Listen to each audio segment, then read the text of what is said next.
You believe in the First Amendment, don't you? I do. I mean, all parts of it, all rights we have. Your right to practice your faith, your right to petition the government, right to assemble, freedom of press, freedom of speech. You believe in all that. Yes, Congressman. Why do you ban Dave Portnoy from NFL games? Pardon me, I couldn't hear your question. Why do you ban Dave Portnoy from NFL games? He's a journalist. In fact, he's a sports journalist. Why is he banned? Congressman, I'm not familiar with that issue. I'm happy to check with my staff, but I'm not aware of that. Yes. Well, I think we're all aware of that. We're all aware of that. I mean, he interviewed the President of the United States, interviewed President Trump in the White House. It seems to me if you can get into the White House, you should be able to get into a football game, particularly as a member of the press and a member of the sports press. You don't know anything about that? I don't, sir.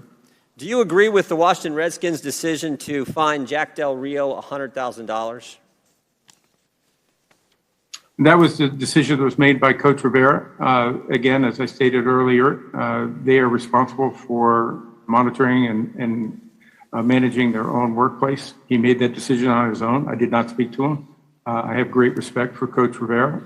He made this decision for reasons I'm sure that he thought were but I appreciate all that, Commissioner, but that's not what I asked you. I said, do you agree with the Washington Redskins' decision to fine Jack Del Rio $100,000? I don't think it's my position to be able to say whether it was the correct decision or not.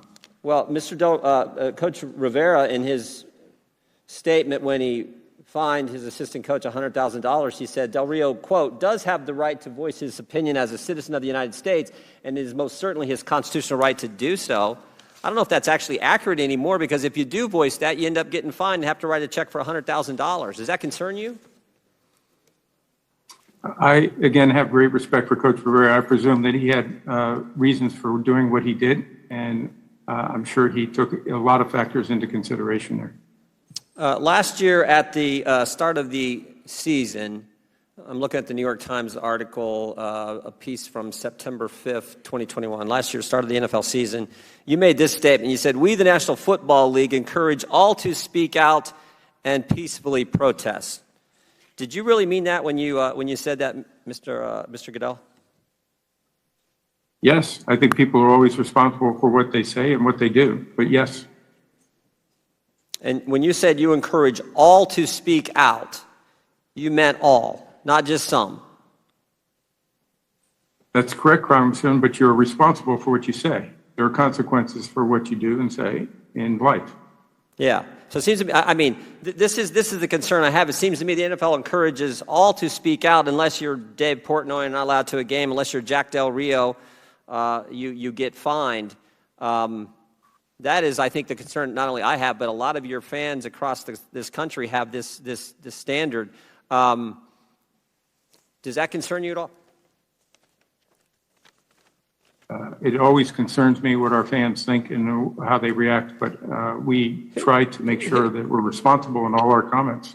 Yeah, let me just read the tweet from Mr. Del Rio. It said, "Would love to understand the whole story about why the summer of riots, looting, burning, and the destruction of personal property is never discussed, but January 6th is." What part of that statement, what part of that tweet warranted a $100,000 fine?